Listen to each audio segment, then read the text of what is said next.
Hello friends, welcome to our Sayali fashion designer channel आणि मी आहे सायली. तर तुम्हा सगळ्यांचं आपल्या आजच्या नवीन अशा छानशा व्हिडिओमध्ये मी मनापासून खूप खूप स्वागत करते. तर कसे आहात तुम्ही? नक्कीच मस्त आणि मजेत असणार आहात. आणि आज मी तुमच्या सोबत खरं तर खूप सुंदर अशी ब्लाउज डिझाईन शेअर करणार आहे. ऍक्च्युली आपल्याला साडीनुसार बऱ्याचदा डिझाईन कशी बनवावी हे सुचत नाही. वेगळी युनिक अशी डिझाईन बनवायची असते आणि अशी डिझाईन बनवायची असते की ज्यामुळे साडी आणि ब्लाउज अजूनच सुंदर दिसावा. सो खास यासाठी आज मी तुमच्यासोबत खूप छान अशी ब्लाउज डिझाईन शेअर करणार आहे.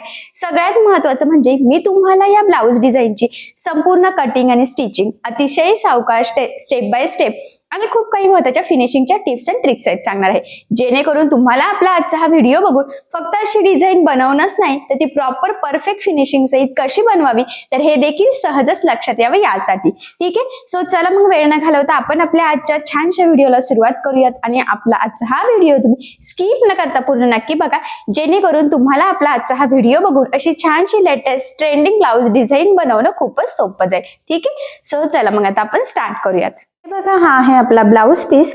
ऍक्च्युली हा ब्लाउज पीस खूप सुंदर आहे. छान असं त्यावर एम्ब्रॉयडरी वर्क केलेलं आहे, ते सुद्धा कलरफुल थ्रेडने तुम्ही बघू शकता. आणि हा ब्लाउज पीस कशावरही इझिली मॅच होऊ शकतो असा ब्लाउज आहे. तर आता याच्यावर सुद्धा आपण कशावरही छान अशी मॅच होणारी डिझाईन बनवणार आहोत. तर इथे बघू शकतात की अस्तर आणि मेन फॅब्रिक असं दोन्हींचा बॅक पार्ट आपण इथे ऑलरेडी कटिंग करून घेतलेला आहे.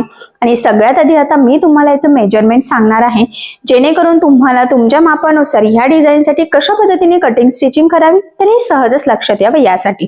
तर बघा, मग हा जो काही ब्लाउज आहे तर त्या ब्लाउजची उंची आहे 13, 1 इंच मार्जिन असं टोटल आपण इथे 14 इंचाला मार्किंग करून घेतलेली आहे. त्यानंतर इथून घेतलेला आहे 2.5 इंचाची गळा रुंदी आणि 5.5 शोल्डर. त्याचबरोबर याचा जो काही आर्म होल म्हणजे मुंडा आहे तर तो सुद्धा 5.5 घेतला. 1.5 ला मार्किंग करून बॅक साईडच्या मुंड्याचा शेप सुद्धा दिलेला आहे. बघा, इथून घ्यायचा आहे छातीचा चौथा भाग, तर 8.5 अधिक 1.5 असं टोटल 10 ला मार्किंग करून हा बॅक पार्ट आपण इथे कटिंग करून घेतलेला आहे. आता बघा, हा जो काही मेन फॅब्रिकचा बॅक पार्ट आहे तर तो मी साईडला ठेवते आणि गळ्याची जी काही मार्किंग आहे तर ती आपण अस्तरच्या बॅक पार्टवर करणार आहोत. तर तुमचा जेवढा गळा असेल त्यामध्ये आपल्याला अर्धा इंच एक्स्ट्राचं मार्जिन ऍड करायचं. तर इथे मी 10 ला मार्किंग केली आणि पुन्हा 2.5 इंच गळा रुंदीची सुद्धा मार्किंग आपल्याला करून घ्यायची आहे. आणि त्यानंतर पट्टीच्या साहाय्याने इथे आपल्याला हा बॉक्स काढायचा आहे. तर ही स्टेप आपली बेसिक आहे. तुमचा गळा कुठलाही असो हा बॉक्स काढावा लागतो. आणि बघा, मग ह्या पद्धतीने मटका गळ्याचा आकार आपण इथे देऊन घेऊयात. तर तुम्हाला जर अजून डीप हवा असेल तर तुम्ही घेऊ शकतात किंवा किंचितच यापेक्षा कमी सुद्धा करू शकतात. तर मी बऱ्यापैकी डीपच घेतलेला आहे, खूप पण ऍक्च्युली बेसिक साईज घेतलेली आहे. आता आपण ही जी काही मार्किंग केलेली आहे ना तर यावरच एक्झॅक्टली आपल्याला कटिंग करून घ्यायचं आहे. जर तुम्हाला हा गळा कॅनव्हास पेपर लावून स्टिच करायचा असेल तर मग आधी कॅनव्हास पेपरवर मार्किंग करायची. आता इथे आपण बिना कॅनव्हास पेपरचा हा गळा बनवणार आहोत, त्यामुळे मी इथे जी मार्किंग केलेली होती एक्झॅक्टली त्यावरच कटिंग करून घेतली. तर बघा, मग गळ्याची कटिंग तर झालेली आहे. आता यानंतर आपल्याला सगळ्यात आधी अस्तर आणि मेन फॅब्रिक एकमेकाला जोडून घ्यायचं आहे. त्यासाठी सगळ्यात आधी आपल्याला काय करायचं आहे की जो काही आपला ब्लाउजचा बॅक पार्ट आहे ना तर तो ह्या पद्धतीने इथे सरळ ठेवायचा आहे. त्यानंतर आपण कटिंग केलेला जो काही अस्तरचा बॅक पार्ट आहे तर तो ठेवायचा आहे. आणि सगळ्यात आधी एक सेंटरला पिन लावून घेऊयात आणि दोन्ही साईडला शोल्डरला एक अशा टोटल 3 पिन आपल्याला इथे लावून घ्यायच्या आहे, जेणेकरून स्टिच करताना आपलं हे हलवायला पण नको, त्याचबरोबर गळा रुंदी सुद्धा स्प्रेड व्हायला नको.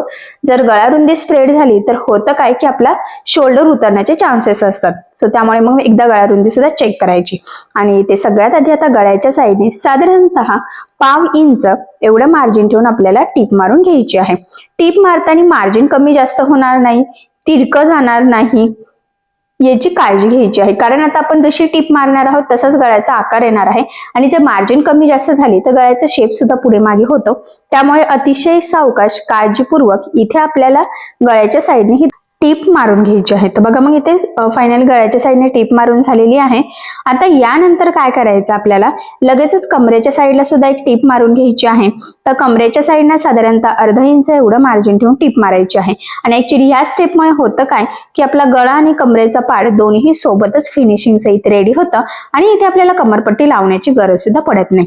त्यानंतर कमरेच्या साईडला ब्लाउज पीसचा जो काही एक्स्ट्राचा कपडा आहे तर तो आपण इथे कटिंग करून घेतला. आणि गळ्याच्या मध्ये सुद्धा जो काही आपला एक्स्ट्राचा कपडा आहे तर तो सुद्धा आपल्याला इथे कटिंग करून घ्यायचा आहे. तर बघा मग ह्या पद्धतीने व्यवस्थित थोडं थोडं पकडायचं आहे. ऍक्च्युली आता यावर वर्क केलेलं आहे त्यामुळे तर ब्लाउज पीस कटिंग करणं थोडंसं हार्ड जातंय, पण व्यवस्थित करायचं आहे, नाही तर काय होतं गडबडीत ब्लाउजला सुद्धा कट जाण्याचे चान्सेस असतात. आणि त्यानंतर ह्या गळ्याला द्यायचे आहे छोटे छोटे कट्स, जेणेकरून ज्यावेळेस आपण हा बॅक पार्ट सरळ करू तर तो प्रॉपर फिनिशिंग सहित फोल्ड व्हावा आणि आपला गळ्याचा आकार आपल्याला जसा हवा आहे तसाच यावा.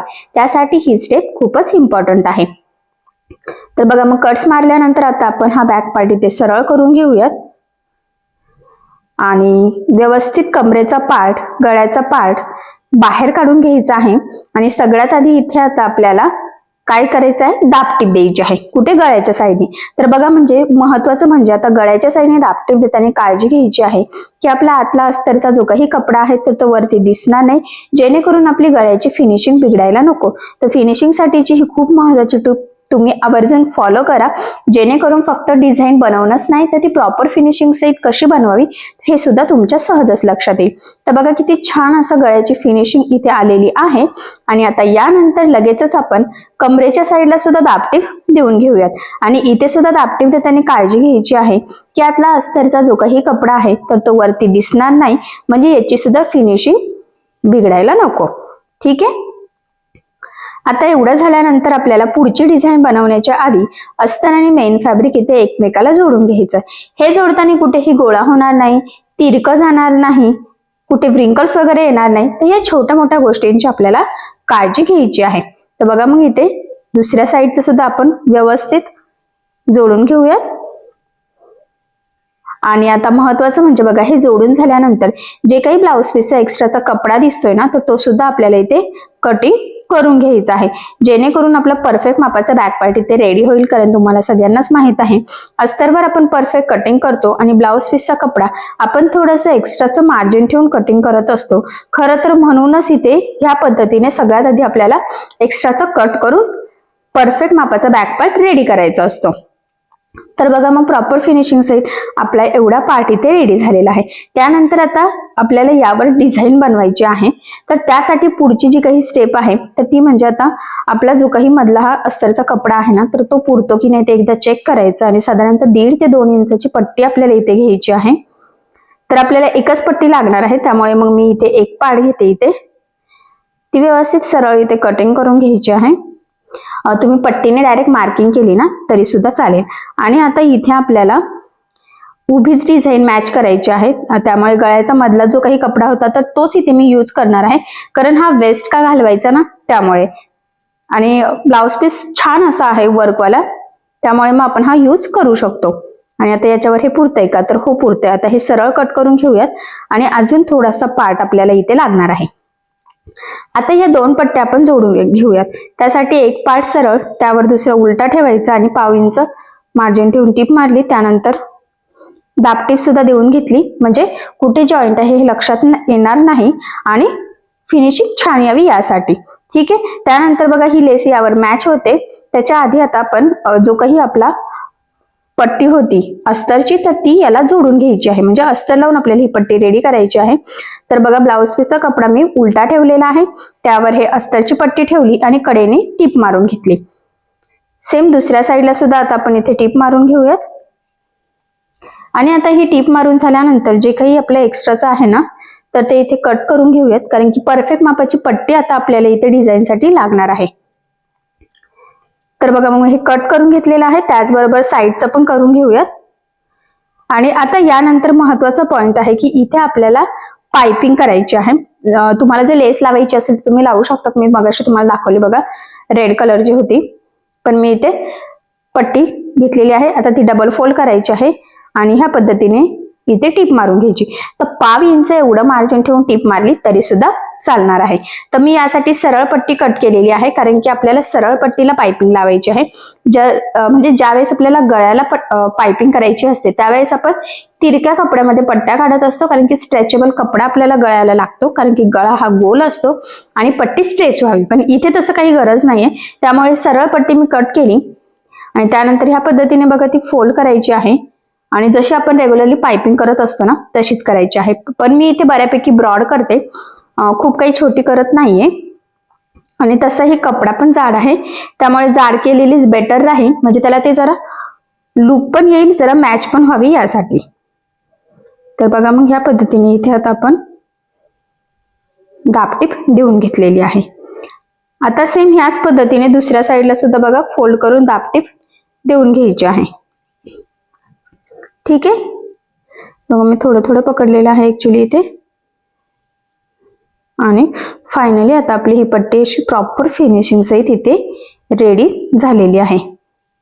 ठीक आहे, आता ही पट्टी आपल्याला ब्लाउजला लावून घ्यायची आहे. तर ती किती इंचाची लावायची, कुठे लावायची, कशा पद्धतीने लावायची, हा पॉइंट खूप इम्पॉर्टंट आहे. कारण ज्यावेळेस आपण बघा इथे साधारणतः 2.5 ते 3 इंच खाली आपल्याला ही पट्टी लावायची आहे, पण ती बऱ्यापैकी जास्त लावायची आहे. कारण की ब्लाउज घातल्यानंतर हा स्प्रेड होतो. हा बोटनेक ब्लाउज नाहीये, तर हा आपला रेग्युलर ब्लाउज आहे. त्यासाठी काय करायचं, जेवढं तुमचं पूर्ण शोल्डर असेल ना तर त्याचं निम्म घ्यायचं. तर ह्या कस्टमरचं म्हणजे जे काही पूर्ण शोल्डर आहे तर ते आहे 14 इंच, तर त्याचं निम्म होतं 7. तर 7 इंचाची पट्टी आपल्याला इथे लावायची आहे. दिसताना जरी लुझिंग मध्ये दिसली तरी तो ब्लाउज घातल्यावर एकदम प्रॉपर असा फिटिंग मध्ये बसतो. तर हे तुम्हाला स्टिच केल्यानंतरच लक्षात येईल. तर बघा मग इथे मी 7 इंचाची पट्टीला बरोबर मार्किंग केलेली आहे आणि मध्ये 3.5 इंचाला सुद्धा केलेली आहे. ठीक आहे, सेंटरला, म्हणजे ते लावणं सोपं जावं. आणि जी मार्किंग केली ना तर तिथे बरोबर आता टीप टाकून घ्यायची आहे. मी पुन्हा सांगते, शोल्डर पासून साधारणतः 2.5 किंवा 3 इंचावर ही पट्टी लावायला सुरुवात करायची आहे. स्टार्टिंग एंडिंगला व्यवस्थित डबल टिप देऊन लॉक सुद्धा करायचा आहे, जेणेकरून ती पट्टी निघायला नको. आणि मी म्हटल्याप्रमाणे ती लूज दिसते, पण ब्लाउज घातल्यावर ती व्यवस्थित दिसणार आहे, पण ती लूजच करायची आहे. जर तुम्ही एकदम सरळ ठेवली तर मग ब्लाउज एकदम टाईट होईल, तो आपल्याला बसणारच नाही. त्यामुळे बघा एवढं लुजिंग तर लागणार आहे. ठीक आहे, आता यानंतर आपल्याला बॅक साईडला इथे टक्स टाकून घ्यायचे आहेत. तर बघा मी इथे सेंटरची मार्किंग करून घेतली आणि सेंटर पासून 4.5 अर्धा इंच साईडनी आणि उभा 4 इंचाची टक्सची इथे मी मार्किंग करून घेतलेली आहे. त्यानंतर आता यावर या पद्धतीने फोल्ड करून तिरका टक्स आपल्याला इथे टाकून घ्यायचा आहे. तर बघा टक्स टाकताना टक्सला नेहमी डबल टिप द्यायची, त्याचबरोबर स्टार्टिंगला आणि एंडिंगला व्यवस्थित लॉक सुद्धा करायचं, जेणेकरून टक्स लवकर खराब व्हायला नको, त्याची शिलाई उसायला सुद्धा नको यासाठी. ठीक आहे, तर बघा फायनली दोन्ही साईडने आता आपण इथे बॅकला टक्स टाकून घेतलेले आहेत. त्यानंतर इथे आपल्याला एक लेस लावायची आहे. तर मी इथे गोल्डन आणि रेड कलरच्या कॉम्बिनेशनची लेस घेतलेली आहे. तुम्ही तुमच्या आवडीनुसार कुठलीही लेस इथे लावू शकतात. आणि ती आता गळ्याच्या साईडने लावायची आहे. आता गळ्याच्या साईडने एकसारखं मार्जिन पकडत लावायचे आहे, कारण आपलं सगळं फिनिशिंग आता ह्या गळ्यावर डिपेंड आहे. तर बघा मग मी व्यवस्थित थोडं थोडं पकडत इथे ही लेस लावून घेत आहे. तर मी पुन्हा सांगते, बाजारात खूप वेगवेगळ्या प्रकारच्या लेस अवेलेबल आहेत. इथे गोल्डन जरी लावली तरी सुद्धा चालेल, कारण गोल्डन लेस तर कशावरही सहज मॅच होते. पण हा जो काही ब्लाउज पीस आहे ना, तर यावर पण बरेचसे कलर आहे. बघा ग्रीन आहे, रेड आहे, पिंक आहे, येलो आहे. तर त्यापैकी सुद्धा जर तुमच्याकडे कुठली लेस अवेलेबल असेल किंवा तुम्हाला लावायची असेल तर तुम्ही ह्यापैकी कुठल्याही कलरची लावू शकतात.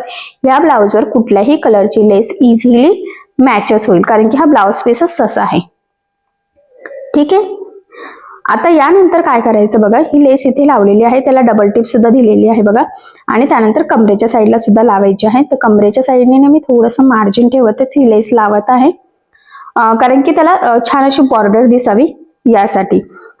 आणि आता इथे लावल्यानंतर बघा ह्या लेसला सुद्धा डबल टिप देणार आहे. मी नेहमीच सांगत असते, लेस तुमची जाड बारीक कशीही असो, शक्यतो डबल टिप देत चालायची. त्याचे 2-3 फायदे आहे. मेन म्हणजे लेस पॅक लागली जाते, ती वरती तरंगत नाही, आणि सगळ्यात महत्वाचं म्हणजे ब्लाउजची फिनिशिंग सुद्धा खूप सुंदर येते. तर फायनली बघा लेस लावून झालेली आहे. आणि आता यानंतर काय करायचं, आता इथे ना मी थोडंसं फोल्ड करून इथे एक पिन लावते, जेणेकरून तुम्हाला ब्लाउज घातल्यानंतरचं लुक कसं असतं ना तर ते लक्षात येईल. पण लक्षात राहू द्या की ही पट्टी आपण लुझिंग मध्ये लावलेली आहे. ठीक आहे, म्हणजे घातल्यानंतर तो व्यवस्थित बसावा आपल्याला यासाठी. त्यानंतर काय करायचं आहे, आता इथे ना मी हे रेड कलरचे सिल्क थ्रेडचे रेडीमेड जे काही हँगिंग्स असतात ना तर ते घेतलेले आहे. तर बघा एक सेंटरला आणि दोन्ही साईडला एक एक असे टोटल 3 इथे लावलेले आहे. त्यानंतर मी इथे ग्रीन कलरचे सुद्धा घेतलेले आहे. तर याचं डायरेक्ट पॅक मिळतं. आणि आता सुद्धा सिल्क थ्रेडचं लटकनचं खूप ट्रेंड चालू आहे, सो त्यामुळे तुम्ही सुद्धा असे लटकन आणू शकतात. तर बघा मग फायनली खूप सुंदर असा लेटेस्ट ट्रेंडिंग मटक्या गळ्यावरची आज आपण ही डिझाईन बनवलेली आहे. तुम्ही बघू शकतात की हे जे काही सिल्क थ्रेडचे लटकन लावलेले आहे त्यामुळे ते ह्या डिझाईनला अजून छान असं लुक आलेला आहे. आणि मी म्हटल्याप्रमाणे या सिल्क थ्रेडच्या लटकनचं खूप ट्रेंड चालू आहे. खूप महाग नसतात, 25 रुपयाला पॅक असतात आणि त्याच्यामध्ये 10 बनवलेले असतात, ऑलरेडी बनवून दिलेले असतात आणि ते बऱ्याच याच्यावर सुद्धा मॅचिंग होतात. सो तुम्ही असे नक्की घेऊन या, छान असं नक्कीच लुक येईल आणि ते धुतल्यावर सुद्धा खराब होत नाही, त्याचा हा महत्वाचा पॉइंट आहे. सो बघा मग छान असं वर्कचा एम्ब्रॉयडरी वर्कचा हा ब्लाऊज आहे आणि त्यावर पण खूप सुंदर अशी लेटेस्ट ट्रेंडिंग डिझाईन बनवली आहे. सो अशी डिझाईन तुम्ही नक्की बनवून बघा आणि जर काही प्रॉब्लेम येत असेल तर मला कमेंट करून नक्कीच कळवा. ठीक आहे. सो बघा मग किती सुंदर प्रॉपर परफेक्ट असं फिनिशिंग सहित फायनली आपली डिझाईन रेडी झालेली आहे. बघितल्यावरच लक्षात येत आहे की फिटिंग खूप सुंदर, म्हणजे फिटिंग आणि फिनिशिंग मस्तच नक्कीच येणार आहे. त्याचबरोबर सगळ्यात महत्वाचं म्हणजे जेवढं शक्य आहे तेवढं सोप्या पद्धतीने मी तुम्हाला सांगण्याचा प्रयत्न केलेला आहे. संपूर्ण कटिंग, स्टिचिंग, फिनिशिंगच्या टिप्सही तुमच्यासोबत शेअर केलेला आहे. सो चला मग आता आपण आपला आजचा छानसा व्हिडिओ इथेच थांबूयात आणि तुम्ही अशा पद्धतीचे डिझाईन नक्की ट्राय करून बघा आणि जर तुम्हाला यामध्ये काही प्रॉब्लेम येत असेल तर मला कमेंट करून नक्कीच कळवा. मी तुमच्या प्रश्नाचे उत्तर देण्याचा नक्कीच प्रयत्न करेन. ठीक आहे. सो चला मग आपला व्हिडिओ आज इथेच थांबूयात आणि तुम्हाला आपला आजचा व्हिडिओ कसा वाटला हे मला कमेंट करून नक्की कळवा. त्याचबरोबर आपली डिझाईन आवडली असेल तर व्हिडिओला लाईक करायला विसरू नका आणि असेच नवनवीन छानसे व्हिडिओज बघण्यासाठी आपल्या सायली फॅशन डिझायनर या चॅनलला सबस्क्राईब करा आणि ज्या वेळेस तुम्ही सबस्क्राईब कराल त्यावेळेस त्यासमोरील बेल आयकॉन ही नक्की प्रेस करा. त्यामुळे काय होईल, जेव्हा मी नवीन व्हिडिओज टाकेल त्याचं नोटिफिकेशन तुम्हाला तुमच्या मोबाईलवर येईल. ठीक आहे. सो चला मग भेटूया पुन्हा नवीन अशा छानशा व्हिडिओमध्ये. तोपर्यंत टेक केअर, काळजी घ्या आणि आपला आजचा व्हिडिओ शेवटपर्यंत पूर्ण बघितल्याबद्दल thank you so much. Bye bye.